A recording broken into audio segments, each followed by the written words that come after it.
Hoy voy a enseñaros un automasaje para relajar la musculatura de la cara.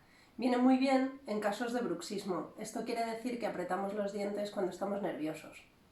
Vamos a empezar por unos sencillos pases siguiendo el hueso de la mandíbula, en 3 posiciones. El primero lo vamos a hacer por encima del hueso, desde la oreja hacia la nariz. Es un masaje fuertecito. Damos ahí por encima del hueso, del pómulo, hacia la nariz, haciendo presión. Y repetimos esto 3 o 4 veces. Para el siguiente vamos a ir justo por el borde. Igual, hacia la nariz. Y también repetimos 3 o 4 veces.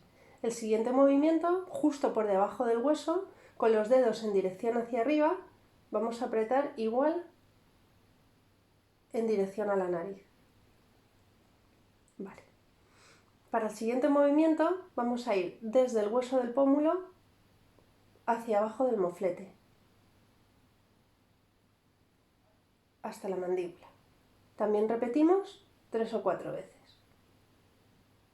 Y para finalizar vamos a masajear el ángulo mandibular por abajo. Con el dedo pulgar vamos a ir justo por debajo hacia la barbilla. Y también repetimos 3 o 4 veces y lo vamos a hacer en ambos lados de la cara. Mañana nos vemos en otro vídeo.